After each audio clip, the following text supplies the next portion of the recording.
Merci, Bishop. Gloire à Dieu. Quelle joie d'être dans l'état des dos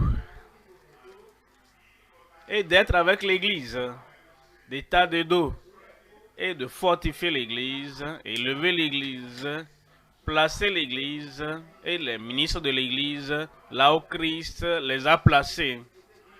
Et je prie que cette session que nous passerons ensemble ouvre nos yeux pour connaître et voir et nous donne la puissance d'aller faire ce que Christ a fait et ce qu'il a confié en tant que représentant. Christ ne s'implique jamais dans quelque chose à moins que ce soit un ministère excellent. Et c'est ce à quoi il nous appelle. Et je prie que le Seigneur nous donne la puissance, l'onction et l'énergie pour que ce ministère excellent, nous puissions le découvrir, nous puissions le discerner et nous le ferons au nom de Jésus. Prions ensemble, Père. Nous sommes là pour toi, Fils.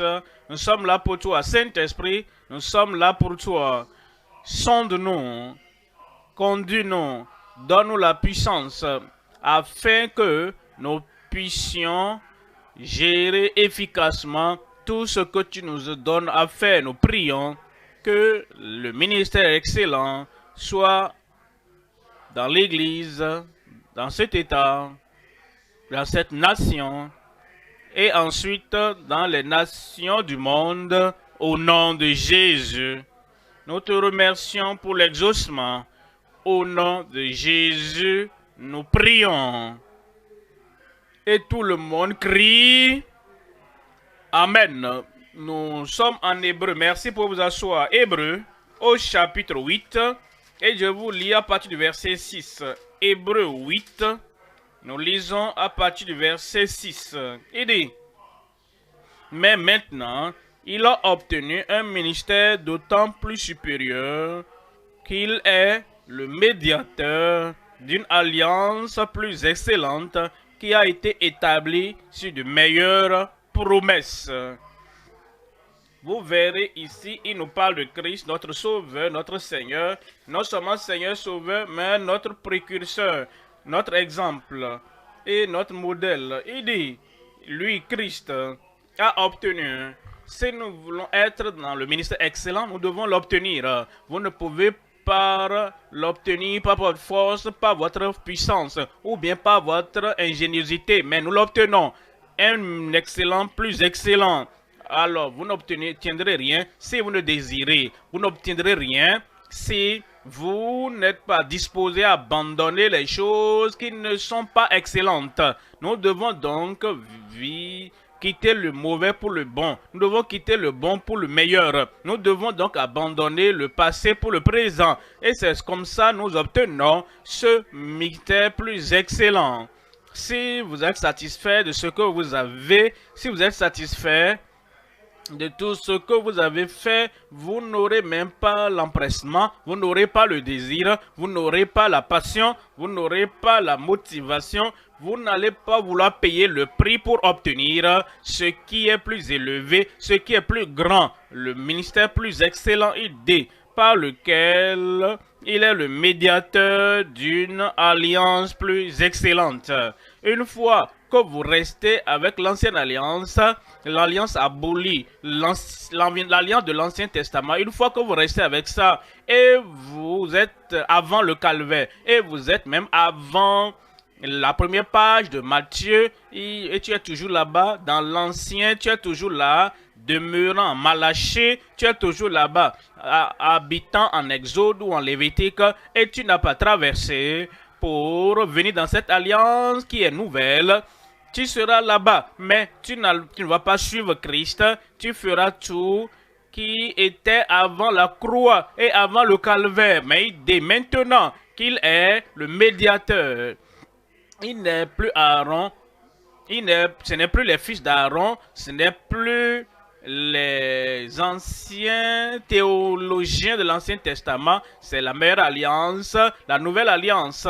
et il est le médiateur. Et il nous envoie maintenant en tant qu'ambassadeur de cette médiation, du médiateur.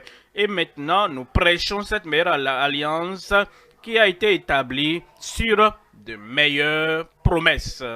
Est-ce que vous voyez ce mot meilleur, ministère plus excellent, meilleur, et c'est une meilleure alliance, et ce sont des promesses de Dieu qu'il a données au Calvaire, et il a achevé, il a finalisé cela, et nous l'a donné maintenant, et nous sommes maintenant appelés fils de Dieu, filles de Dieu, ministres de Dieu, serviteurs de Dieu, ambassadeurs en Christ, pour que nous puissions aller proclamer ce que Christ allait proclamer aujourd'hui s'il était dans le monde physiquement. En réalité, il nous dit en 1 Pierre chapitre 2, et il dit dans le verset 21, car c'est à cela vous avez été appelés. Il nous a appelés au salut, il nous a appelés au service, et il dit, voici là où nous devons être, parce que Christ a souffert pour nous. Nous vous laissons un exemple, nous laissons un modèle afin que vous suiviez ses traces. Maintenant, dans la vie, nous suivons ses traces. Dans le ministère, nous suivons ses traces. Et dans la prédication de l'évangile, nous suivons ses traces. Dans le contenu de l'évangile que nous prêchons, nous suivons ses traces. Si nous suivons autre personnalité, même dans la Bible, si nous suivons Moïse, si nous suivons les lois lévitiques, si nous suivons ces gens de l'ancienne alliance, nous ne suivons pas Christ, parce qu'il est venu établir, il est venu pour nous donner la meilleure alliance, établie sur de meilleures promesses. Et il dit, voici ce qu'il faut faire. Et voici ce qu'il faut suivre. Je prie que Dieu touche tellement nos vies, qu'il transforme nos cœurs, au point où nous suivons sans épargner quoi que ce soit ou sans suivre des détours. Et nous allons suivre Christ tout le long du chemin dans ce ministère, un ministère excellent au nom de Jésus. Alors nous considérons le premier message aujourd'hui intitulé « Les expériences spirituelles obligatoires d'un ministre excellent ». Les expériences spirituelles obligatoires d'un ministre excellent. Il y a 3 points à considérer. Premièrement, la suprématie du Fils unique de Dieu.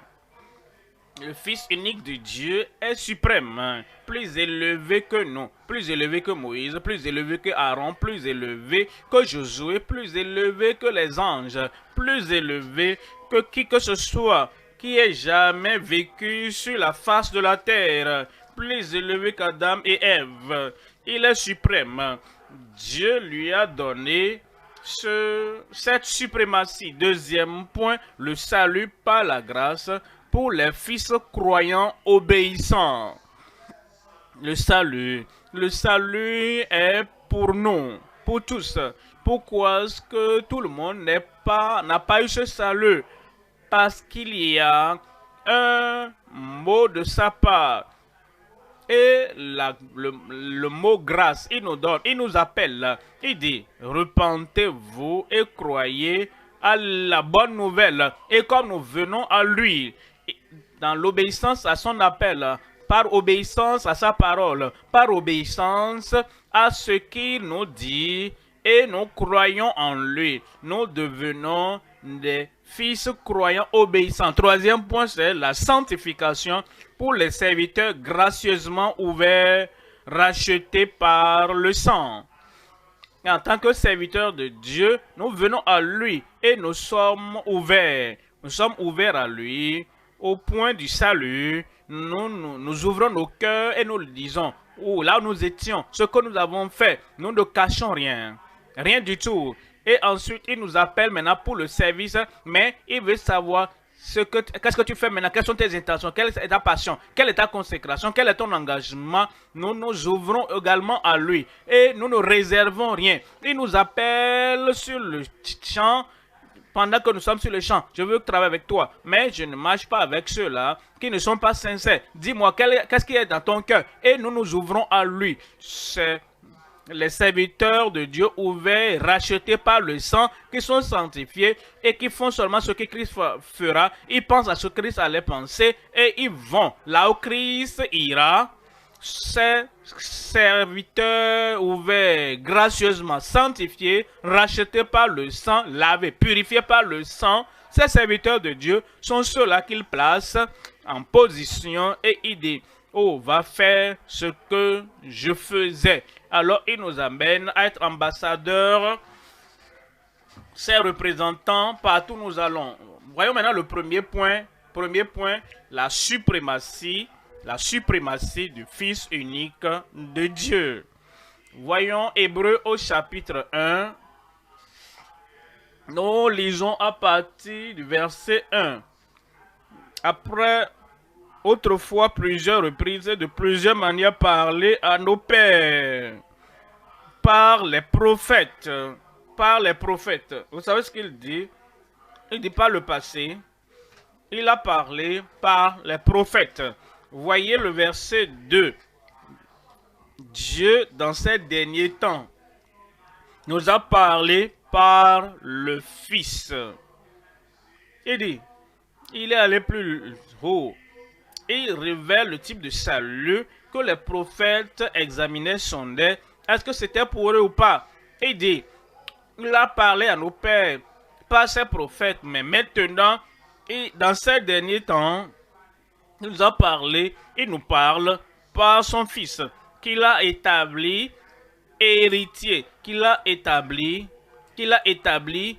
aucun homme ne l'a établi, aucune nation ne l'a établi, Israël ne l'a pas établi, ils l'ont crucifié, Israël ne l'a pas élevé, ils l'ont lapidé, Israël n'a pas au moins établi et engagé le Seigneur Jésus-Christ. Le Seigneur, le Sauveur a été établi, ce n'est pas par le vote, même si ce n'est pas par les votes des hommes ou des anges. C'est Dieu qui l'a établi. Il dit qu'il a établi héritier de toutes choses, par lequel il a aussi créé le monde. Voyez le verset 3. Verset 3 dit, et qui étant le reflet de sa gloire et l'empreinte de sa personne, c'est-à-dire Christ, le Fils, le Sauveur, notre Seigneur, il est le reflet de la personne de Dieu. Tout ce que le Père voulait faire, il a fait. Si tu penses à la volonté de Dieu, Jésus-Christ est l'expression de la volonté de Dieu.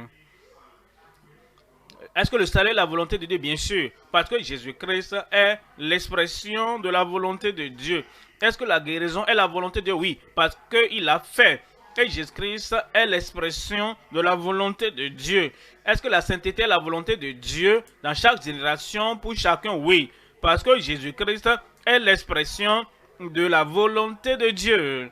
Et soutenant toutes choses par sa parole puissante, a fait la purification des péchés et s'est assis par Christ et les anges, quel que soit le nom de l'ange, lui, Christ, lui-même, seul, a fait la purification de nos péchés.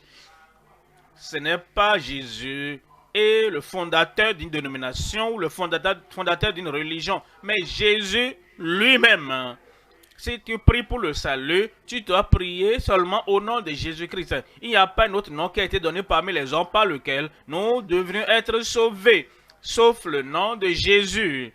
Si tu pries pour une bénédiction du Père, pour toute bénédiction du ciel, tu pries au nom de Jésus et Jésus seul. Parce que lui, de par lui-même, lui seul, a fait la purification de nos péchés et s'est assis à la droite de la majesté divine dans les lieux très hauts. Nous parlons de Christ Et nous parlons de sa suprématie, la suprématie du Fils unique de Dieu. Voyez trois éléments dans ce premier point. Premièrement, la position exaltée du Fils oint. La position exaltée du Fils oint. Deuxième élément, l'expérience de la purification par son sacrifice acceptable. Et troisième élément, c'est la puissance extraordinaire du soutien tout-puissant. Premier élément dans le premier point, la position exaltée du Fils oint. Il nous dit en Philippiens chapitre 2, lisons le verset 9. Philippiens 2, 9. C'est pourquoi aussi Dieu l'a souverainement élevé. Dieu aussi. Si vous croyez en Dieu comme créateur, si vous croyez en Dieu comme celui qui possède toutes choses, si vous croyez en Dieu comme le possesseur de toute la terre, parce qu'il a créé le monde et tout ce qui s'y trouve. Si tu dis que tu crois en Dieu, voici ce que Dieu a fait. Si tu rabaisses celui que Dieu a élevé, tu n'es pas avec Dieu. Si tu disperses ce que Dieu met ensemble, tu n'es pas de Dieu. Il dit, c'est pourquoi aussi Dieu l'a souverainement élevé et lui a donné le nom qui est au-dessus de tout nom. Il l'a donné à Christ, son Fils unique, un nom qui est au-dessus de tout nom. Verset 10, il dit, afin qu'au nom de Jésus, tout genou fléchisse. Un bon amen. Et ton genou doit fléchir d'abord. Il y a des gens, ils veulent que tel ennemi fléchisse. Eux-mêmes ne fléchissent pas devant le nom de Jésus. Ils ne s'abandonnent pas. Tout à Jésus, j'abandonne. Tout à lui gratuit, je donne. Ils ne fléchissent pas devant lui. Ils ne s'abandonnent pas à Christ, notre Sauveur. Christ comme Seigneur. Christ comme le commandant. Et pendant qu'ils sont debout fermes, endurcis dans leur pensée, endurcis, et ils sont debout comme ça, et ils ne fléchissent pas devant Christ, il veut que le nom de Jésus agisse pour eux et que tout fléchisse devant eux. Ça ne marche pas comme ça. C'est toi qui dois fléchir d'abord. Tous tes désirs, toutes tes aspirations, toutes tes ambitions, tout ce à quoi tu penses. Je veux être ceci, je veux faire ceci, je veux aller, je veux que tout cela fléchisse. Mets tout sous les pieds de Christ et dis, Seigneur, pas ma volonté, mais comme tu le veux. Et c'est lorsque tu as ta pensée, ton cœur, ta vie, tes ambitions, ta personnalité fléchissant devant le Seigneur, c'est alors que tu peux venir à la place d'autorité et tout ce que tu diras fléchira au nom de Jésus. Afin qu'au nom de Jésus, tout genou fléchisse dans les cieux, sur la terre et sous la terre. Verset 11, on dit, et que toute langue confesse, que avant que tu ne dises aux autres de confesser Christ, toi aussi ta langue doit le confesser, et le confesser comme celui qui peut pardonner, le confesser comme celui qui peut purifier. Si nous confessons nos péchés, il est fidèle et juste pour nous les pardonner. Il ne s'arrête pas là. Et pour nous purifier de toute iniquité. Et lorsque cela a eu lieu, maintenant nous venons vers d'autres et nous leur disons. Vous savez ce que la Bible dit? Que si tu confesses, toute langue confesse que Jésus-Christ est Seigneur. Et tu ne peux pas le dire si Jésus n'est pas ton Seigneur, s'il n'est pas le Seigneur de tes plans. Si tu dis, comme Pilate, ce qui est écrit a été écrit, ce que j'ai planifié, et ma pensée, ma décision est prise. Même aucun passage des Écritures ne va changer. Ce que je veux faire, ce que je planifie, c'est ce que j'ai planifié. Si tu es comme ça, tu ne fais pas de lui ton Seigneur. Mais quand tu viens et tu dis, Seigneur, je pensais que c'est là où j'irais. Je pensais pouvoir faire ceci, mais maintenant, tu es le Seigneur, le capitaine de mon salut. Alors, à la gloire de Dieu, le Père, la position exaltée du Fils oint. Deuxième élément maintenant, l'expérience de la purification par son sacrifice acceptable. Par son sacrifice acceptable. Je suis sûr que vous savez que depuis qu'il a fait le sacrifice acceptable, il a donné le sacrifice, il a dit tout est accompli. Si toi, par tout autre moyen, quel que soit le moyen, tu vas amener autre sacrifice, tu seras comme le sacrifice de Caïn. Ça ne sera pas accepté. Voilà pourquoi les cœurs ne sont pas changés, c'est pourquoi les cœurs ne sont pas transformés, ils ne sont pas satisfaits du sacrifice final acceptable de Christ. Ils doivent amener leur propre sacrifice. Oui, je vois Abel amener le sacrifice acceptable et je regarde l'agneau qui a été donc donné pour le monde. Ah, Caïn dit ce n'est pas moi. Oh, les œuvres de mes mains ne conduiront à rien. C'est négatif, ça n'a aucune valeur, c'est rejeté par le Seigneur. Quand nous avons le sacrifice final de Christ, tout est accompli et c'est gratuit et c'est plein. Tout ce que nous avons besoin pour le ciel, nous l'avons à travers Christ parce que la purification vient et le pardon vient et la purification, la possession des bénédictions de Dieu, tout vient par le sacrifice acceptable de Christ. Tout autre sacrifice vous rejette, vous disqualifie. Tout autre sacrifice amène le Père à détourner les regards de vous. Ah, qui est cet homme-là qui est en train d'amener un bœuf, amène une tortue ou bien quoi que ce soit, et il pense qu'il va me plaire. Et il veut remplacer le sacrifice de mon fils unique avec tout autre sacrifice. Cela amène Dieu à détourner les regards d'une telle personne.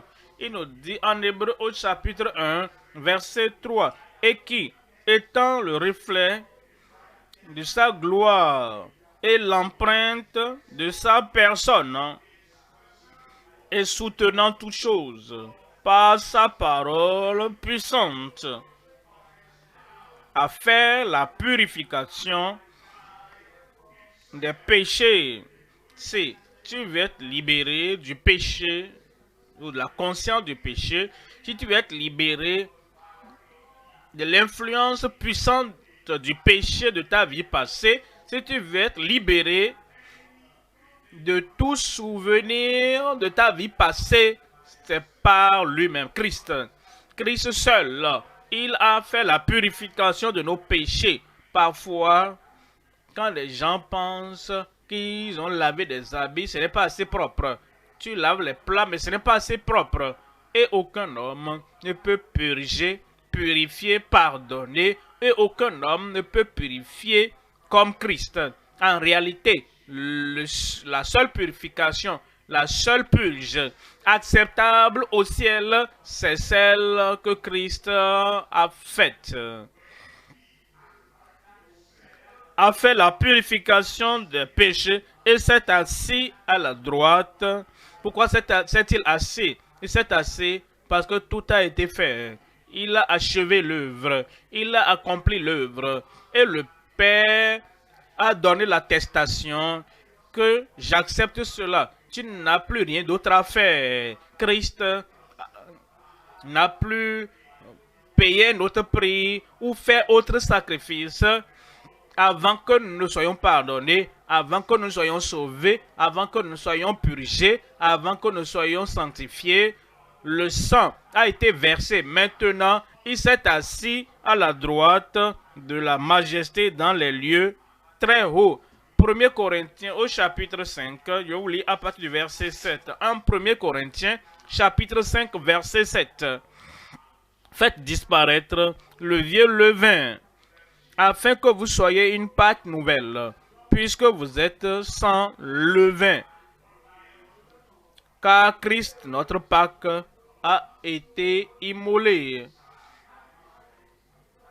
Vous devez croire cela, vous devez accepter cela, vous devez réclamer cela et vous attacher à cela, que lorsque je verrai son sang, ce n'est plus le sacrifice des animaux de l'Ancien Testament, mais Christ qui est mort, Christ qui est ressuscité encore, et Christ qui a la puissance de pardonner, la puissance de purifier, la puissance de renouveler et la puissance de briser, détruire l'ennemi, le diable, la puissance même de ressusciter les morts.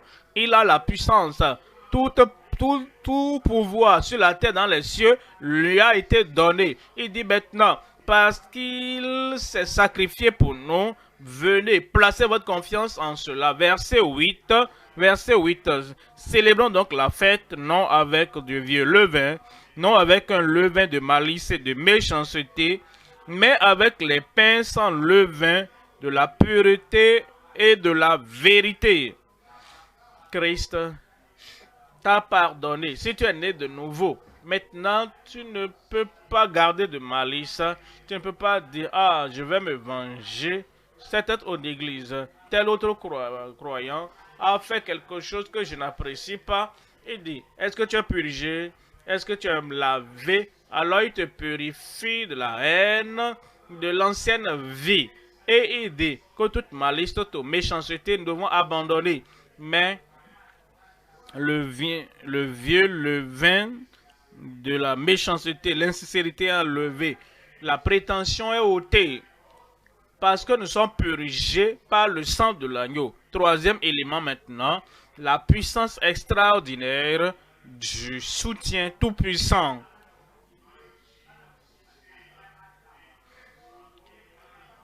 La puissance extraordinaire du soutien tout-puissant. Hébreux 3:1.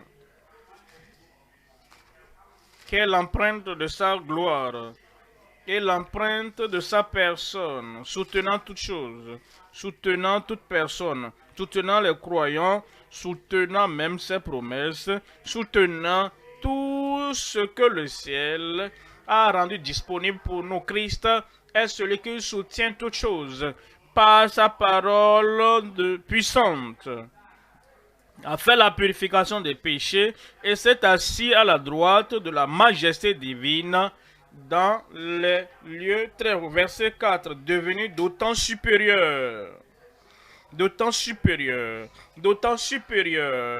que les anges, d'autant supérieur aux anges qu'il a hérité d'un nom plus excellent que le leur. Voyons Christ. Christ est le soutien tout-puissant. Ésaïe au chapitre 9, verset 6. Ésaïe 9, verset 6.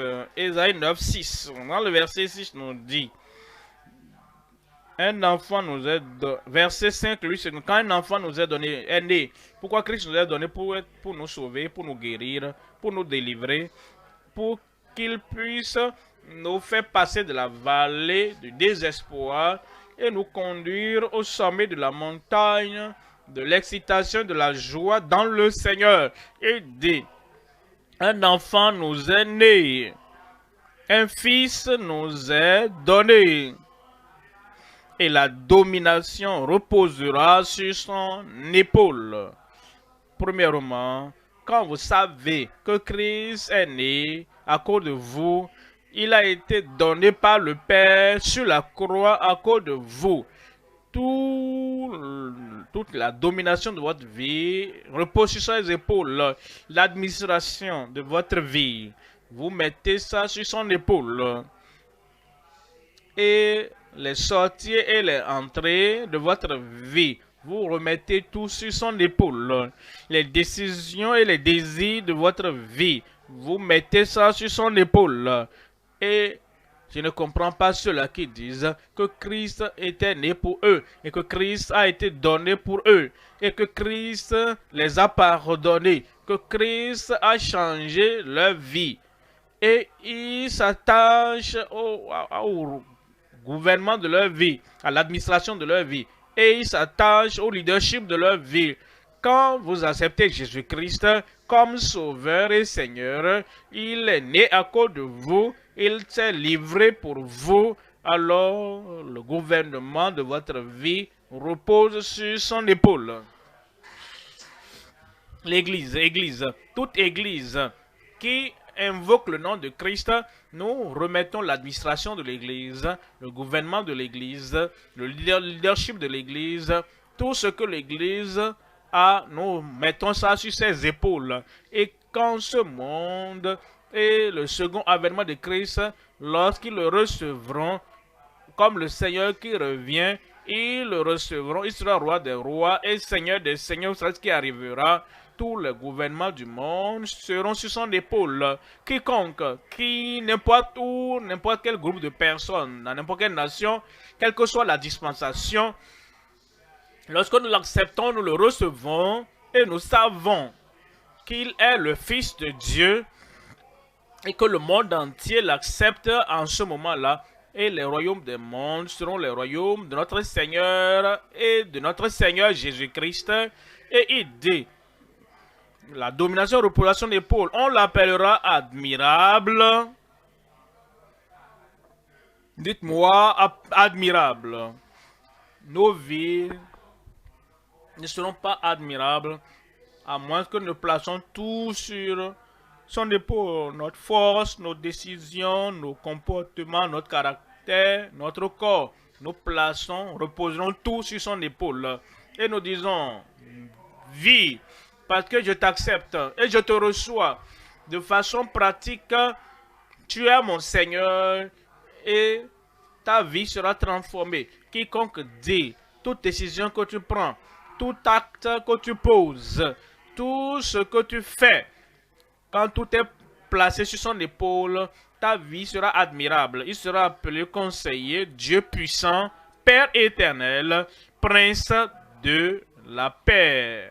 Prince de la paix. Verset 7. Verset 6, Louis II. Donner à l'empire de l'accroissement et une paix sans fin au trône de David et à son royaume. L'affermir et le soutenir. L'affermir. Christ est celui qui apporte l'ordre dans nos vies. Vous savez, quand vous êtes confus, vous ne pouvez pas être ordonné. Quand vous êtes traumatisé, vous ne pouvez pas être ordonné. Quand vous pensez à ceci, pensez à cela, et les idées du monde sont en train de vous tirer par-ci, par-là, dans la direction opposée, vous ne pouvez pas être ordonné. Vos propos ne seront pas ordonnés, vous allez vous oublier. Vos actions ne seront pas ordonnées aux yeux de Dieu. Mais quand vous placez toutes choses sur lui, et vous ne vous souciez plus de rien du tout de ce monde, et vous rejetez tous vos soucis sur lui, parce qu'il prend soin de vous, alors votre vie sera ordonnée, votre famille sera ordonnée, vos affaires seront ordonnées, vos aspirations et vos ambitions, et tout ce que vous recherchez va être conforme et ordonné au nom de Jésus. L'affermir et le soutenir par le droit et par la justice dès maintenant et à toujours. Voilà ce que fera le zèle de l'Éternel des armées. Est-ce que tu peux remettre toutes tes plans entre les mains de Dieu et permettre au zèle de Dieu Tout-Puissant de l'accomplir? Est-ce que tu peux remettre tous tes projets, tout ce que tu sens que tu veux faire, que tu remettes tout entre les mains de celui qui t'a sauvé, et maintenant le zèle du Seigneur l'accomplira au nom de Jésus. Matthieu chapitre 28, verset 18. Voici ce que Jésus-Christ a déclaré. Jésus s'étant approché, leur dit, tout pouvoir m'a été donné dans le ciel et sur la terre. Aucun ange ne peut le dire. Comment est-ce que tu peux rester à côté d'un ange et abandonner Christ? Moïse ne pourrait pas dire cela. Comment alors peux-tu poursuivre Moïse et abandonner Christ? Seul Christ, à cause de celui qu'il est, à cause de sa personnalité et de sa position exaltée, il est le seul qui a dit, qui dit et qui peut dire à tout moment, il partout, à toute personne, à tout le monde. Jésus s'étant approché, leur parla ainsi, disant, tout pouvoir, pouvoir pour sauver, tout pouvoir, le pouvoir de guérir, tout pouvoir, le pouvoir de délivrer, tout pouvoir, le pouvoir de sanctifier, tout pouvoir, le pouvoir de baptiser du Saint-Esprit, tout pouvoir, pouvoir pour subjuguer toute chose négative, toute personnalité négative, tout pouvoir, pouvoir pour te porter sur la terre jusqu'à ce que tu n'arrives au ciel. Tout pouvoir m'a été donné dans le ciel et sur la terre.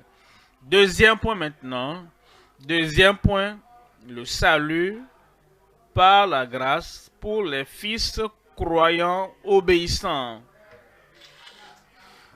Il y a trois éléments à voir. Premièrement, un si grand salut et l'échappatoire de la souffrance éternelle. Deuxième élément, un si grand sauveur et émancipateur des pécheurs en danger. Troisième élément, la situation morose et l'exhortation contre le service vide.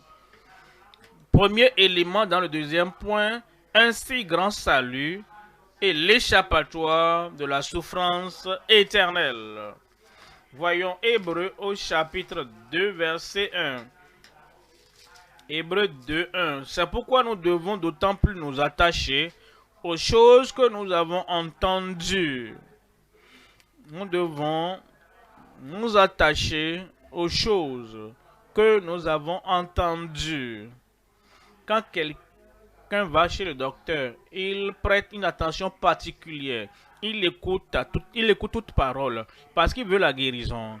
Quand quelqu'un va à la banque, il écoute attentivement à toute parole et il prête attention à ce que le gestionnaire dit. Oh, est-ce que vos intérêts augmentent ou peut-être vous êtes au rouge?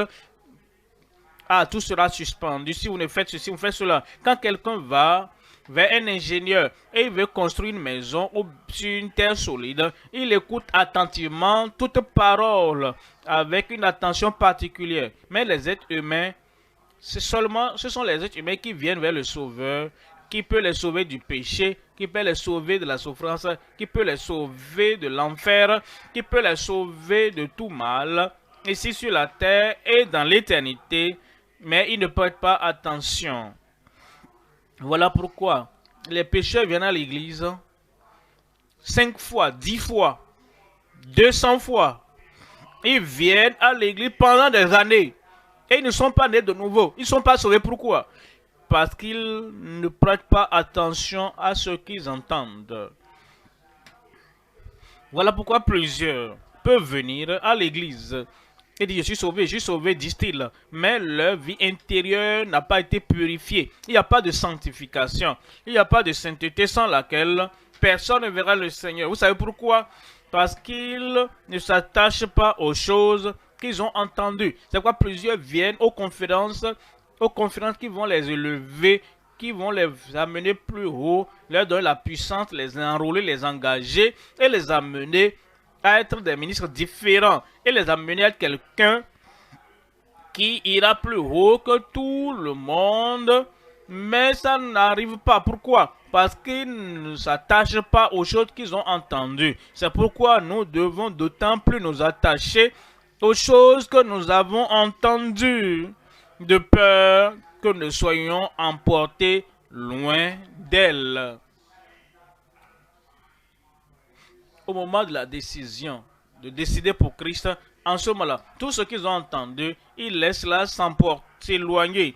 Au moment d'une tentation soudaine, tout ce qu'ils ont entendu, qui va leur donner la victoire, ils laissent ces choses s'emporter. Au moment des défis du monde, tels qu'ils doivent répondre, tels qu'ils doivent réagir, ils laissent ce qu'ils ont entendu s'éloigner d'eux.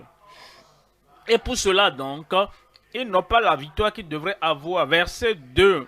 Verset 2. Car si la parole annoncée par des anges a eu son effet, et cette toute transgression et toute désobéissance a reçu une juste rétribution.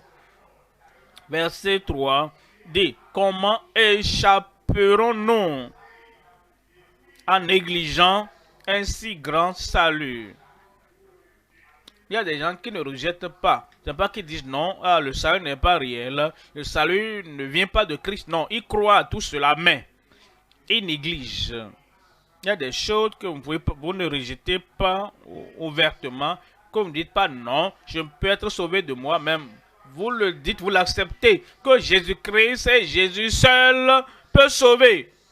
Sauver du péché. Mais cependant, vous négligez. Il y a des moments où il faut prier, il y a un temps d'agir, un moment pour recevoir, il y a un temps de recevoir le salut de transformation. Il y a un temps pour avoir un salut qui change la vie. Il y a un moment pour avoir un salut qui écrira ton nom dans le livre de vie. Mais tu négliges. Comment est-ce que tu négliges? Au moment de la prière. Ah, je dois visiter les toilettes maintenant. Tu négliges quelque chose. Avant que tu ne reviennes, on dit au nom de Jésus, nous prions. Et tu fais peut-être un signe et tu dis que tu as quelque chose, tu n'as rien reçu. Comment est-ce que tu négliges? Tu négliges au moment de la prière. C'est en ce moment que tu parles à telle personne. Tu parles, je ne t'ai pas vu il y a longtemps. Hein. Tu es là. Qu'est-ce que tu faisais? On est en train de prier. Et ils sont en train de discuter là-bas. Ils sont emportés là-bas. Tu négliges ton salut. Tu négliges sa puissance. Tu négliges ce que Christ devrait faire. Pendant que tu te mets de côté et tu es impliqué dans autre chose. Comment échapperons-nous à la condamnation? Comment échapperons-nous à la souffrance éternelle de l'enfer en négligeant un si grand salut? Que nous soyons juifs ou païens, si nous négligeons que nous soyons membres ou ministres de l'Église, en négligeant un si grand salut qui annoncé d'abord par le Seigneur, nous a été confirmé par ceux qui l'ont entendu. Le salut, nous ne devons pas le négliger. Parce que si nous négligeons, c'est pourquoi il dit en Hébreux 4, verset 1. Hébreux 4, verset 1. Craignons donc, tandis que la promesse d'entrer dans son repos subsiste encore, qu'aucun de vous ne paraisse être venu trop tard. Vous savez, après que Christ a tout fait, après avoir entendu parler de la voie du salut, la voie de la grâce, la voie de la foi, après avoir entendu parler de la possibilité d'être sauvé, sauvé maintenant et sauvé pour toujours, après avoir entendu qu'il y a encore le danger de ne pas entrer dans son repos, pas entrer dans sa restauration, pas entrer dans la réconciliation avec Dieu, pas entrer dans la régénération de ton âme et en se détournant. Non, il y a encore le danger pour ceux-là qui ont entendu de ne pas entrer. Et il dit, verset 2, car cette bonne nouvelle nous a été annoncée aussi bien qu'à eux, mais la parole qui leur fut annoncée ne leur servit de rien. Ne leur servit de rien pour le salut, ne leur servit de rien pour la sanctification et la sainteté. La parole qui leur fut annoncée ne leur servit de rien pour la guérison et la délivrance. La parole qui leur fut annoncée ne leur servit de rien, mais la parole déclarée, la parole prêchée, la parole réitérée, la parole relevée ne leur servit de rien parce qu'elle ne trouva pas de la foi chez ceux qui l'entendirent. Verset 3. Pour nous qui avons cru, nous entrons dans le repos, dans la réconciliation, dans la régénération, dans la restauration, la restauration de ce que Adam a perdu. Maintenant, nous venons parce que Christ est venu nous donner la restauration totale et pleine. Nous qui avons cru, nous entrons dans le repos, selon qu'il est dit, je jurai dans ma colère. Ils n'entreront pas dans mon repos.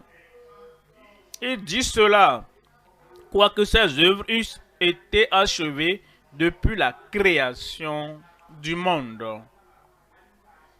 C'est quand nous nous donnons à ce que nous entendons, c'est alors que le salut, le vrai salut, qui vient avec le repos, qui vient avec la réconciliation, qui vient avec la justice, sera pour nous. Et ce sera pour toi au nom de Jésus. Voyons Hébreux 5, verset 9. Hébreux 5, verset 9. Il dit, verset 9, et qui, après avoir été élevé à la perfection, est devenu pour tous ceux qui lui obéissent, l'auteur d'un salut éternel. Pour tous ceux qui lui obéissent, ceux qui méprisent le Sauveur, ils n'auront pas le salut éternel. Ceux qui rejettent le Sauveur, la parole du Sauveur, ils n'auront pas le salut éternel. Ceux qui vont et vivent tel qu'ils veulent et ne prêtent aucune attention aux paroles de Christ, ils disent oui, je le prie comme mon Sauveur, mais après cela, je suis mon chemin, je mène ma vie comme je veux. Et je prends ma vie, j'arrache ma vie de ses mains, et j'ai ma vie à mener comme je veux. Ils n'ont pas le salut éternel. Ils sont rejetés. Il est venu. Et il est devenu l'auteur d'un salut éternel seulement pour tous ceux qui lui obéissent. Deuxième élément maintenant. Un si grand sauveur et émancipateur des pécheurs en danger. Les pécheurs sont en danger dans cette vie. Les pécheurs sont en danger parce que Satan part par-ci par-là, cherchant qui va dévorer. Et s'il y a un pécheur là-bas, un pécheur délibéré, un pécheur habituel, un pécheur endurci, un pécheur négligent, et comme Satan est en train de se balader, cherchant qui va dévorer, ça c'est un candidat de la destruction. Pourquoi? Parce qu'ils ne sont pas proches du Sauveur et ils ne se rapprochent pas de leur salut. Mais un si grand Sauveur qui est venu émanciper des pécheurs, des situations dangereuses. Hébreux 2, nous lisons à partir du verset 14. Hébreux 2, 14. Ainsi donc, puisque les enfants participent au sang et à la chair, il y a également participé lui-même, afin que par la mort au calvaire, et il anéantit celui qui a la puissance de la mort, c'est-à-dire le diable. Quand Christ est mort sur la croix du calvaire, il a détruit la puissance du diable pour toi. Mais tu dois venir et dire, d'autres seigneurs étaient nos seigneurs, d'autres hommes, d'autres ministres, d'autres personnes, d'autres fondateurs étaient nos maîtres. Maintenant, nous nous abandonnons à toi, Seigneur, comme le seul Seigneur. Et quand vous le faites, ce qu'il a fait au calvaire, il a nullifié, il a balayé, il a détruit la puissance de celui qui avait le pouvoir de la mort, le diable. Cela est disponible pour toi, verset 15. Verset 15.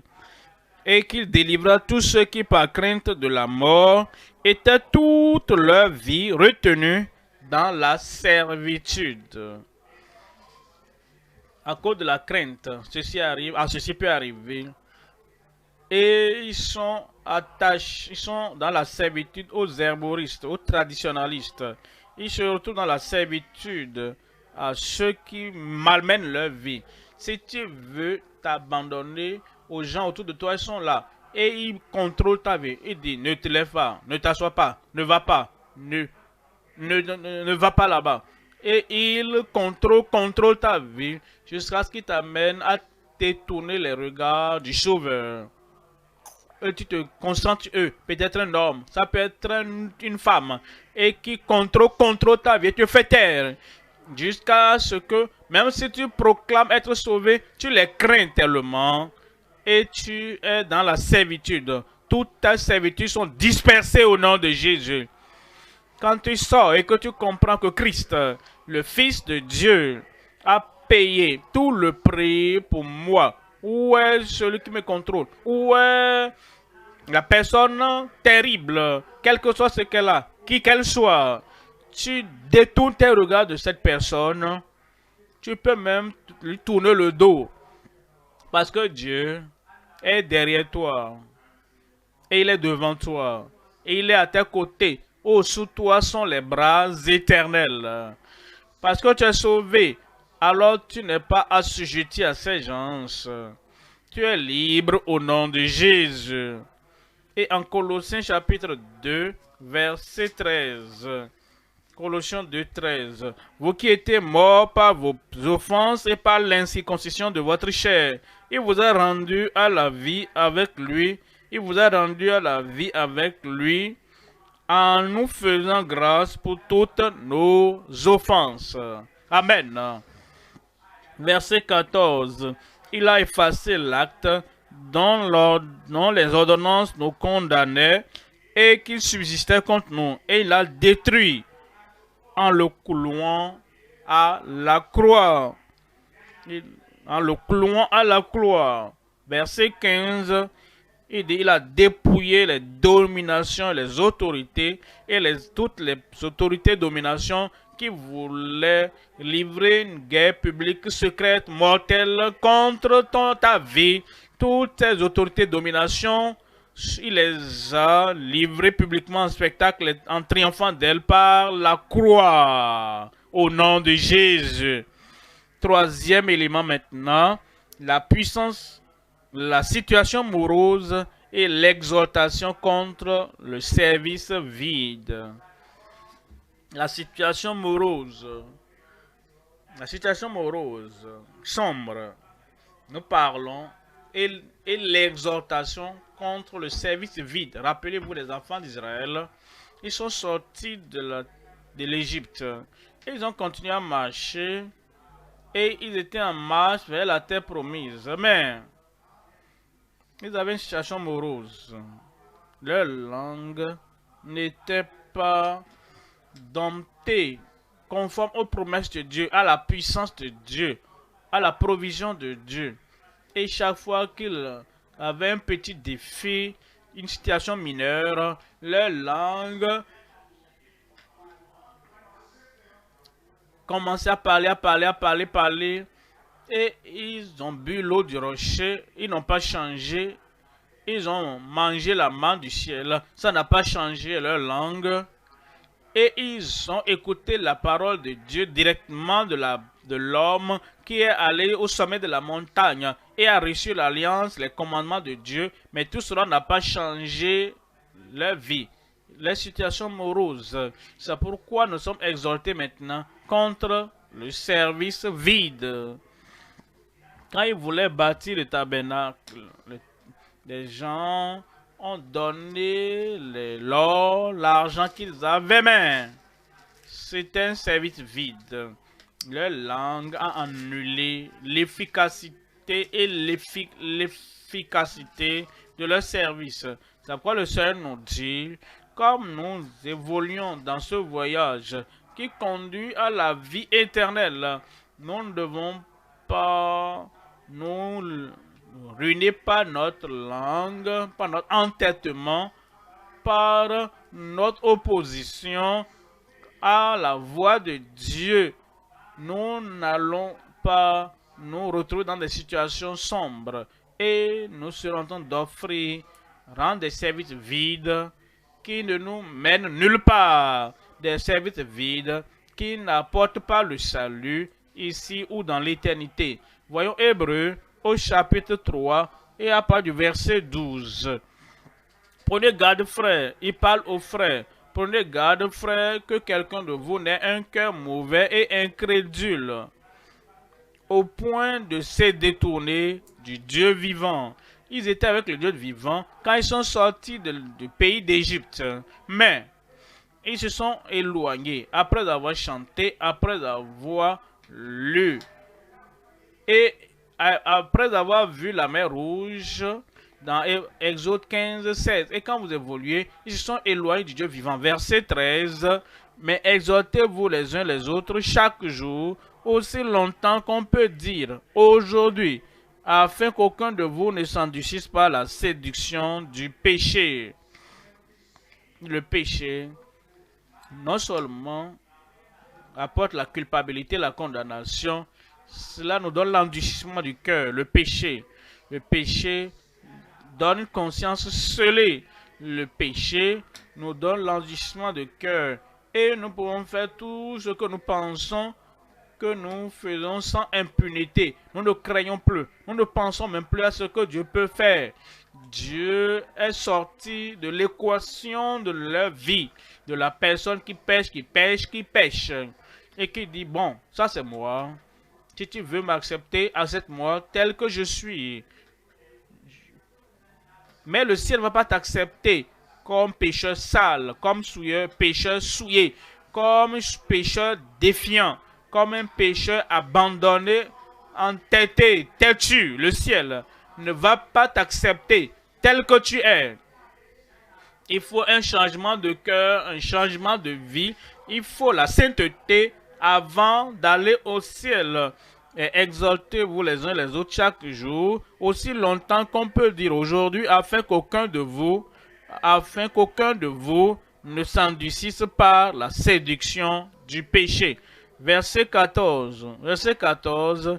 Car nous sommes devenus participants de Christ, pourvu que nous, les gens pensent qu'il n'y a pas de condition. Je suis chrétien. Oh, je suis né de nouveau, je suis sauvé pour toujours. Nous devons qualifier cela. Tu es sauvé pour le ciel. Si tu continues à obéir au Seigneur, tu es sauvé pour toujours. Et tu es sur la voie de Canaan. Si comme Caleb et Josué, tu continues à avancer sans copier ceux-là qui sont endurcis dans leur péché. Et dit, car nous sommes devenus participants de Christ pourvu que nous retenions fermement jusqu'à la fin l'assurance que nous avions au commencement. Si nous retenions fermement l'assurance, la conviction que nous avons au commencement, la confession que nous avons au commencement, la conversion que nous avons au commencement, la foi que nous avons au Seigneur, si nous retenons cela fermement jusqu'à la fin, il y a des choses qui vont vouloir vous amener à ne pas retenir votre conviction du départ, à ne pas retenir la conversion du départ, à ne pas retenir le courage du départ, à ne pas retenir votre fermeté du départ jusqu'à la fin. Vous savez, ils sont négligents. Est-ce que vous pouvez être négligent? Non, je ne peux pas. Non, je ne peux pas. Pourquoi? Parce qu'il y a une condition. Je dois retenir fermement jusqu'à la fin l'assurance que j'avais au commencement, la conviction, la consécration que j'avais. Verset 15. Pendant qu'il est dit, aujourd'hui, si vous entendez sa voix, n'endurcissez pas vos cœurs, comme lors de la révolte. Verset 16. Qui furent en effet ceux qui se révoltèrent après l'avoir entendu. Si nous tous ceux qui étaient sortis d'Égypte sous la conduite de Moïse. Verset 17. Verset 17 dit, et contre qui Dieu-t-il furent-ils irrités pendant 40 ans, sinon contre ceux qui péchaient et dont les cadavres tombèrent dans le désert. Parce qu'ils avaient péché, comprenez, le Père est irrité. Je suis irrité, je me repens, je regrette d'avoir créé ces gens-là. Genèse 6. N'attristez pas le Saint-Esprit. Le Saint-Esprit aussi peut être attristé. Et Jésus, regardant, il fut attristé à cause de leur incrédulité. Le Père peut être irrité, le Fils peut être attristé, le Saint-Esprit peut être attristé. Et quand les gens, ils vivent n'importe comment, je suis né de nouveau. Et ils vivent n'importe comment, je suis sauvé. Ils vivent n'importe comment. Et ils font même pire que les incroyants qui n'ont jamais été sauvés. Et ils disent, je suis né de nouveau. Tu attristes le Père, tu attristes le Fils et tu attristes le Saint-Esprit. Et on dit, dont les cadavres tombèrent dans le désert. Verset 18. Verset 18. Et à qui jura-t-il qu'il n'entrerait pas dans son repos? Sinon, à ceux qui avaient désobéi. Ils ont cru d'abord. C'est comme ça. Ils sont sortis du pays d'Égypte, de la captivité. Quand je verrai le sang, je passerai par-dessus vous. Et ils ont appliqué le sang sur les linteaux de leur maison. Ils ont cru et ils sont venus dans le désert. La mer Rouge a été divisée. Et ils ont chanté de joie. Et ils ont chanté par la foi. L'eau est sortie du rocher et ils ont cru. La manne a commencé à tomber du ciel et ils ont cru. Et plus tard, ils ont dit, cette manne, ils ont méprisé la manne. Ils ont minimisé la manne. Ils ont manqué de respect aux donateurs de la manne. Et ils ne croyaient plus. Verset 19. Aussi voyons-nous qu'ils ne purent y entrer à cause de leur incrédulité. Chapitre 12 d'Hébreux. Hébreux 12, verset 25. Hébreux 12, verset 25. Gardez-vous de refuser d'entendre celui qui parle, car si ceux-là n'ont pas échappé, qui refusaient d'entendre celui qui publiait les oracles sur la terre, combien moins échapperons-nous si nous nous détournons? Vous voyez des gens qui agissent comme si le Nouveau Testament vous donne la liberté de pécher. Et ils disent, l'Ancien Testament ne te permettait pas de faire cela. Tu ne pourrais pas continuer à pécher. Mais maintenant, ils disent, à cause de la grâce, et parce qu'il est Père, et parce que c'est Jésus, le Fils, de son amour, et parce que c'est le Saint-Esprit, notre consolateur, ils pensent que cela nous donne plus de liberté pour continuer à pécher. Ouais, cela. Gardez-vous de refuser d'entendre celui qui parle au présent, car si ceux-là n'ont pas échappé, qui refusèrent d'entendre celui qui publiait par au passé les oracles sur la terre, combien moins échapperons-nous si nous nous détournons de celui qui parle du haut des cieux. Verset 26. Lui dont la voix alors ébranla la terre, et qui maintenant a fait cette promesse. Une fois encore, j'ébranlerai non seulement la terre, mais aussi le ciel. Verset 27, ces mots, une fois encore, indiquent le changement des choses, ébranlées, comme étant faites pour un temps, afin que les choses inébranlables subsistent.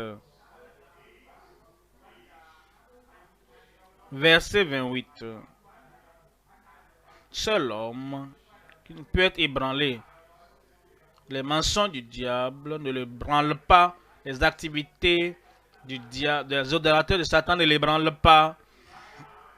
Et les mensonges et les tromperies des faux prédicateurs qui ne s'attachent pas à la parole ne l'ébranlent pas. Seuls ceux-là qui ne peuvent être ébranlés vont demeurer. Verset 28, c'est pourquoi recevons un royaume inébranlable. Montrons notre reconnaissance en rendant à Dieu un culte qui nous soit agréable. Après le salut, rendons grâce à Dieu. Après la sanctification, rendons grâce. Après la victoire et le triomphe, retournons à Dieu. Montrons notre reconnaissance en rendant à Dieu un culte qui lui soit agréable, avec piété et avec crainte. Servir Dieu avec piété, rendre culte à Dieu avec honneur, rendre grâce à Dieu avec respect. Ce n'est pas que nous chantons là-bas, nous péchons là-bas, nous péchons et nous venons dire Amen, Alléluia. Oh, j'adore et je t'adore. À qui parles-tu? Est-ce que tu adores Dieu ou avec le péché? Et ta conscience n'est même pas dérangée.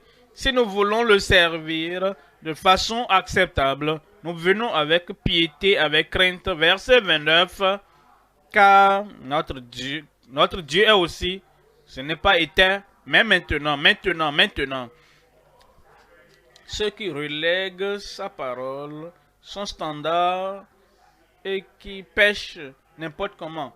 Ils viennent de la chambre d'adultère, de fornication, et ils viennent prendre le micro et ils disent gloire à Dieu. Oh, n'est-ce pas que Dieu est bon? Dieu est bon en tout temps. Dieu regarde cette personne. S'il continue comme ça, il va périr en enfer. Il hait le péché. Et il hait les pécheurs endurcis qui viennent du lieu du péché et qui viennent au pupitre et qui prêchent. Car notre Dieu est aussi un feu dévorant. Troisième point maintenant. Troisième point. La sanctification pour les serviteurs gracieusement ouverts et rachetés par le sang. Ceux-là qui suivent le Seigneur, qui sont ouverts.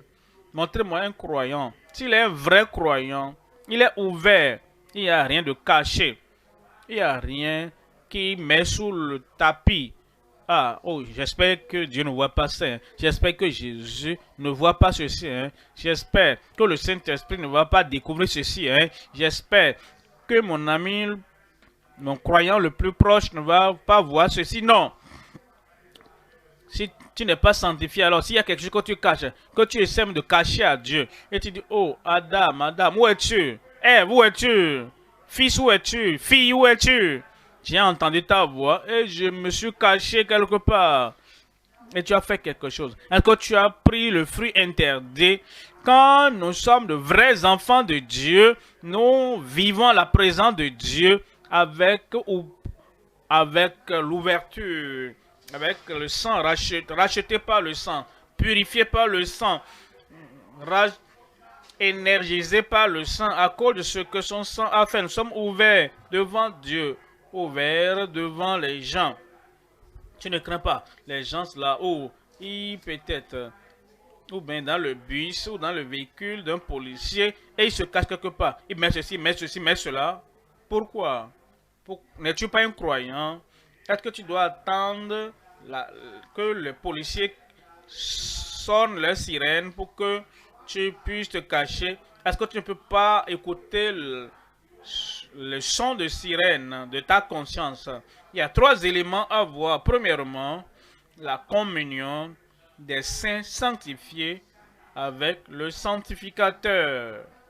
Deuxième élément, la fidélité des serviteurs sanctifiés dans son service. Troisième élément, la franchise des âmes sanctifiées à l'égard des Écritures. Premier élément, la communion des saints sanctifiés avec le sanctificateur. Hébreux 2:11. Hébreux 2:11.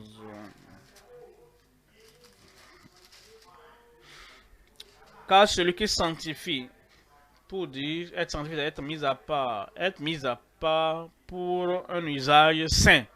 Et quelque chose que tu mets de côté pour un usage saint doit être saint lui-même. Tu ne peux pas mettre Adab, Abihu à part, ils ne sont pas saints et tu les mets à part pour Dieu sanctifier. Tu ne peux pas mettre Saul de côté. Ah, je crains le peuple. Et parce que je crains le peuple, Saül, je désobéis au Seigneur. Tu ne peux pas mettre cet homme impur à part pour le Seigneur, pour le service du Seigneur. Tu ne peux pas mettre Samson qui se couche sur les cuisses de Delilah.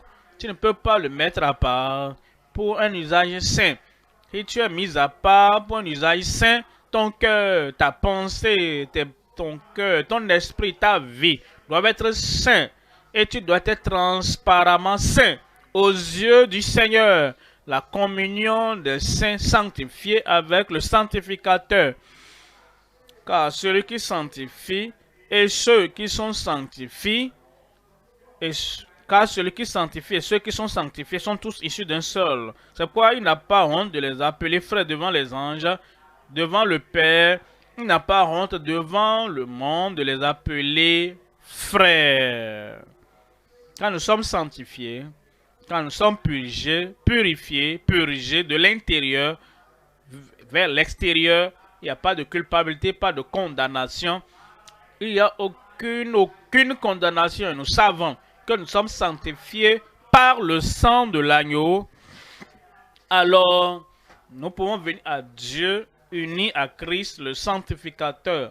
Jean chapitre 17, verset 17. Jean 17, 17. Sanctifie-les par ta vérité.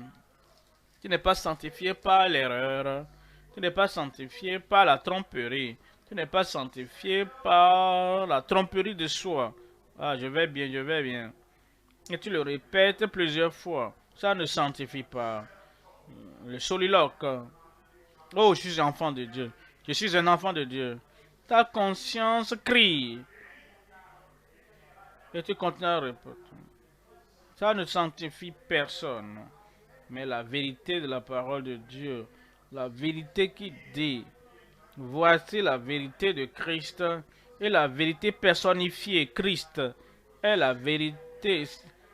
Et si la vérité vous affranchit, vous êtes réellement libre.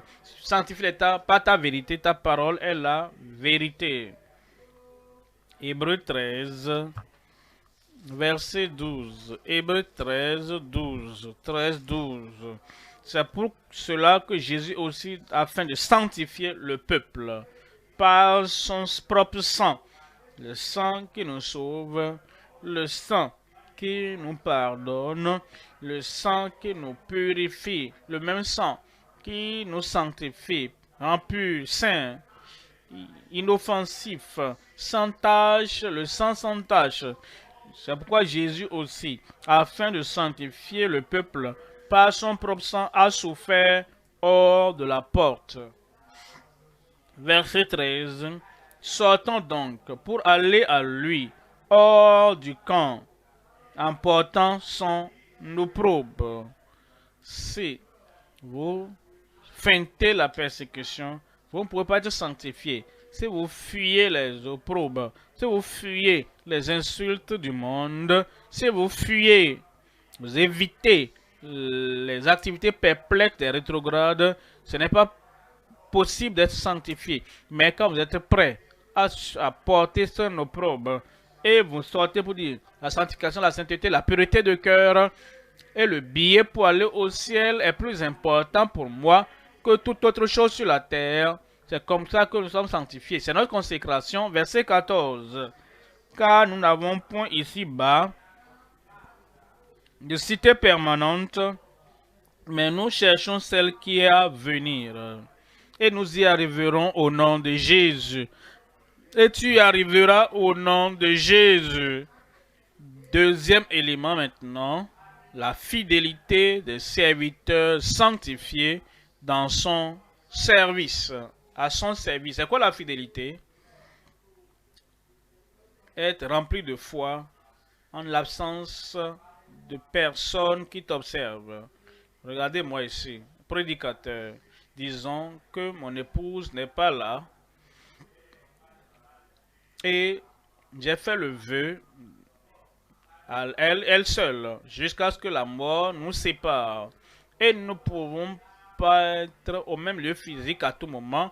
C'est quoi la fidélité? La fidélité, c'est quand elle est absente, quand elle peut ne pas entendre ce que je vais faire maintenant. Mais je fais ce qui est bon, la chose juste.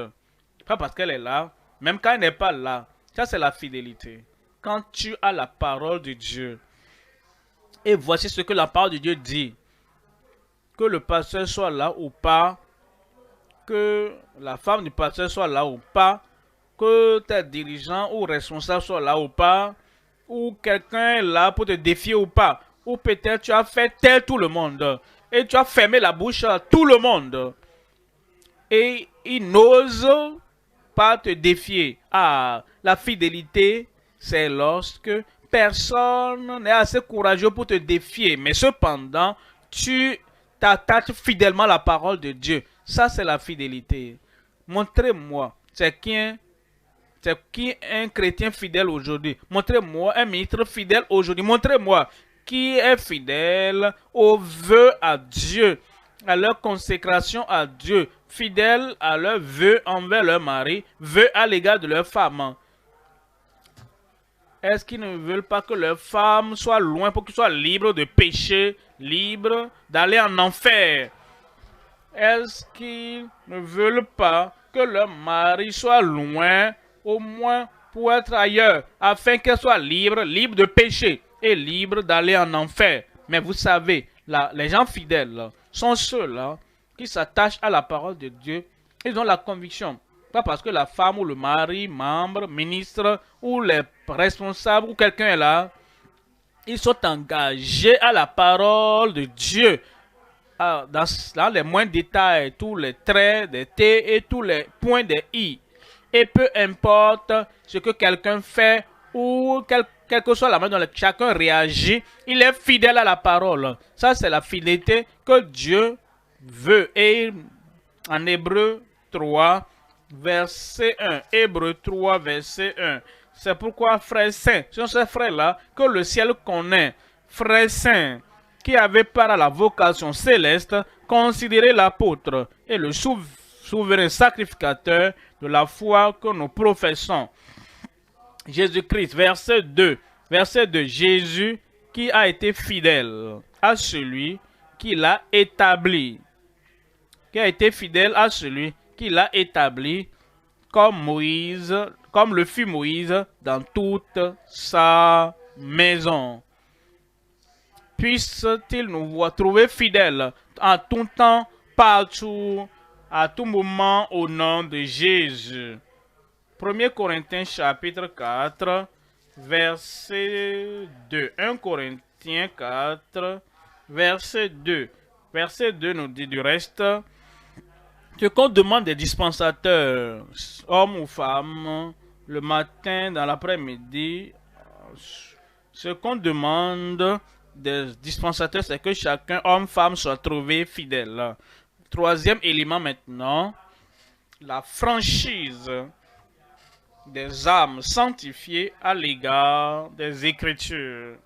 La franchise des âmes sanctifiées à l'égard des Écritures. En 2 Timothée, au chapitre 2, lisons à partir du verset 15. 2 Timothée, chapitre 2, verset 15. Efforce-toi de te présenter devant Dieu comme un homme éprouvé. Je suis sauvé, je suis sauvé. Va au-delà de ça. Étudie pour te présenter devant Dieu comme un homme approuvé, éprouvé. Je suis un ministre ordonné. Va au-delà de ça. Étudie, efforce-toi de te présenter devant Dieu comme un homme éprouvé. Tout le monde me connaît. Tout le monde me connaît mon service. Ils savent que je suis franc. Oui, va au-delà de ça. Étudie. Efforce-toi. Fais tout ce que tu peux faire pour te présenter devant Dieu comme un homme éprouvé. Un ouvrier qui n'a point à rougir. Un ouvrier qui n'a pas point besoin. Quand nous venons devant la majesté de Dieu en haut, quand tous les secrets seront ouverts, quand toute chose cachée sera connue, alors tu viendras comme un ouvrier et Dieu regarde les registres, il regarde ton visage et il t'approuve et tu n'as pas honte. Ce sera le plus grand jour de ton existence au nom de Jésus. Il dit, qui dispense droitement la parole de la vérité. Qui dispense droitement la parole de la vérité. Regardez ici, s'il vous plaît. Vous savez, si vous ne dispensez pas droitement, vous ne dévouez pas votre vie à la vérité, vous ne pouvez pas dispenser droitement la parole de la vérité. Regardez. Le prédicateur est un fornicateur. Et il vit dans le péché avec quelqu'une là-bas dans l'assemblée. Et il vient prêcher. Il ne s'est pas repenti. Il n'a pas fait de restitution. Il n'a pas dit à cette dame, jeune fille, directement, ce que nous faisons là est pécheur. Si nous continuons de cette manière, si nous mourons comme ça, nous irons en enfer. Il n'a pas fait cela et il vient pour prêcher. Et il dit, les œuvres de la chair sont manifestes. Qui sont? Quand il s'agira de parler de la fornication, il va essayer de nager autour. Il ne pourra pas être fidèle à la parole. Jésus a dit, si tu regardes une femme pour la convoiter, tu n'as pas encore touché. Et tu l'as même pas encore. Tu n'as pas touché les parties délicates de son corps. Tu n'as même pas encore fait cela. Si tu regardes une femme seulement pour la convoiter, tu as déjà commis l'adultère dans ton cœur. Maintenant, quand tu viens à ce passage biblique, si tu étais léger en tant qu'homme, en tant que femme, en tant que ministre, tu ne pourras pas dispenser droitement la parole de la vérité. Tu vas essayer de manipuler, tu vas essayer de changer, tu vas essayer de feinter le vrai sens de la parole de Dieu. Mais vous savez, il veut que nous soyons francs, il veut que nous soyons fidèles, il veut que nous soyons sanctifiés entièrement afin que le ministère excellent qu'il avait, que tu puisses l'avoir au nom de Jésus. Il dit, étudie, efforce-toi de te présenter devant Dieu comme un homme éprouvé, un ouvrier qui n'a point à rougir, qui dispense droitement la parole de la vérité. Le Seigneur va nous purifier ce matin. Le Seigneur va transformer nos vies pour le meilleur ce matin au nom de Jésus. Vous voyez le verset 19.